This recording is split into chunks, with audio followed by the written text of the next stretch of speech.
Hey guys, let's get more news about Steelers, but first, don't forget to subscribe and leave your like. Browns fans open mouth and insert foot on Mike Tomlin's contract extension. As a writer, teachers taught to never to write in the first person. They instructed never to do so or to write in the passive voice.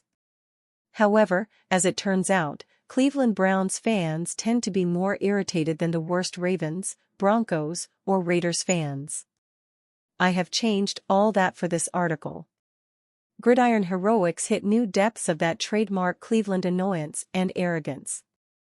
Browns fans were found laughing at the Steelers' decision to extend Mike Tomlin's contract. Browns fans had the gall to weigh in on the decision made by Steelers ownership. While they shouldn't have, they did. When the Steelers decided to renew Mike Tomlin's contract, there was some controversy amongst Steelers fans, rightfully so. Steelers fans have a right to be critical, whether their head coach or other players are not cutting the mustard. However, the Cleveland Browns fans decided to weigh in on the matter. Fans pointed out that Tomlin is the only coach in the AFC North without a win in the 2020s and that it has been 2,703 days since the Steelers last won a playoff game.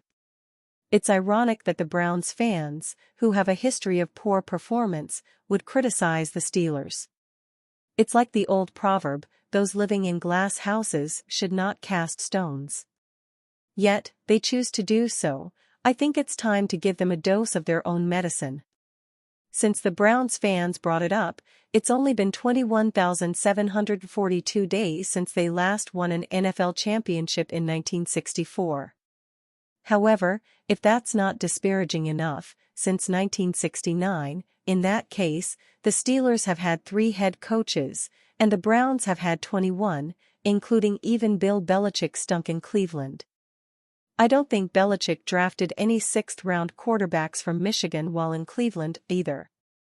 Of course, with Cleveland's revolving door of starting quarterbacks since 1999, it's hard to tell.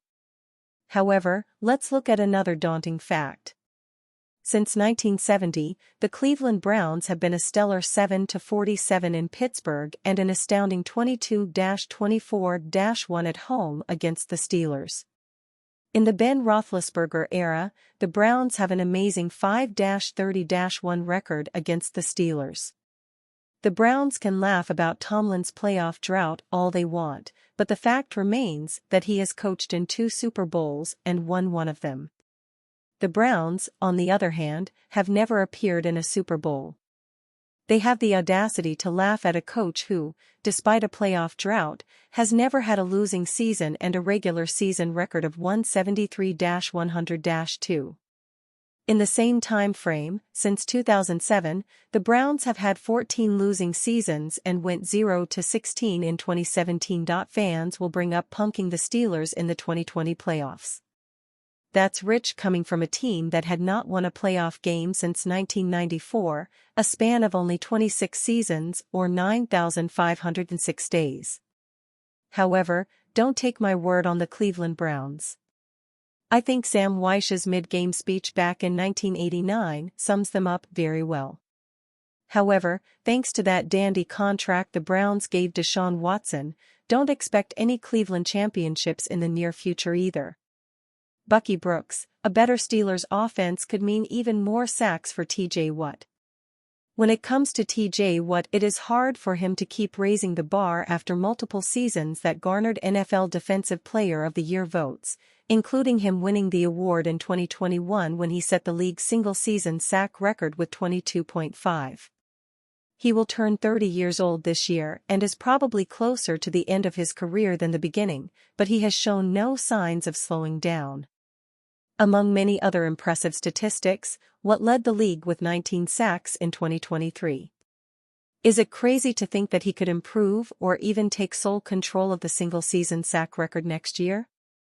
There are some significant factors at play that could set him up for a better season in 2024. Former NFL scout and current NFL Network analyst Bucky Brooks was asked by Daniel Jeremiah if he thinks Watt can improve on his 2023 league-leading 19 sacks. That is a big number, but DJ, he's done that like 2 of the last 3 years. He's always in that conversation, being able to do it.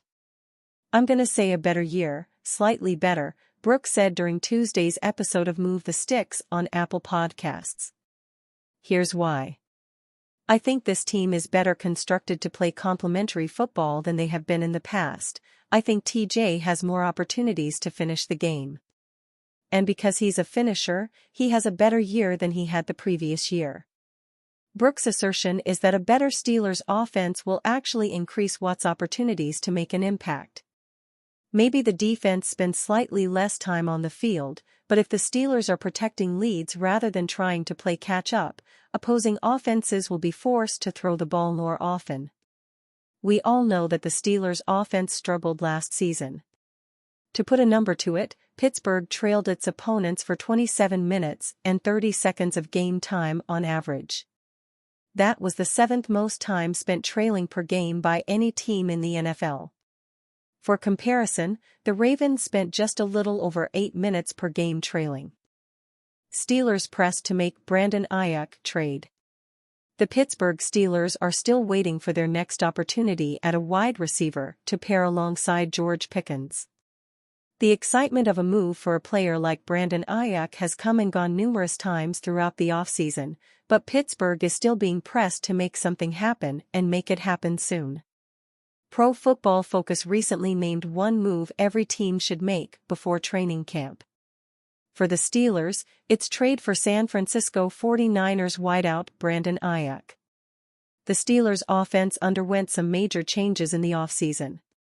The front office brought in Russell Wilson and Justin Fields to compete for the starting quarterback job, added 3 new faces to the offensive line, and traded away Deontay Johnson to the Carolina Panthers. George Pickens is now expected to be the leading receiver, but the Steelers are thin overall at the position, PFF writes. Brandon Aiyuk's contract situation is looming large in San Francisco. The former first-round pick will play out 2024 on his 5th-year option and is due to be a free agent at the end of the season. While the 49ers would like to have him back, we've yet to see a long-term deal play out. And when it does, it'll likely be for big money the 49ers may not be able to afford. That could open the door for a receiver-needy team like the Steelers to make a move. The Aiyuk situation has been a roller coaster ride. One week, it appears he's ready to move on and is posting about how the 49ers do not want him in San Francisco. The next, there are reports that the two sides are having successful meetings and no trade appears to be on the table. While before training camp might be a little early for an Aiyuk trade, the Steelers will likely have another window of opportunity at some point this offseason. If no deal is done before camp begins, they'll likely get a shot then, and if not, it will come toward the season in late August. Using the team's remaining cap space to add a big-name weapon on offense isn't a bad move. When and how it happens could be the breaking points for the Steelers. And you, fan? What do you think of the situation of Brandon Aiyuk? Leave your opinion in the comments.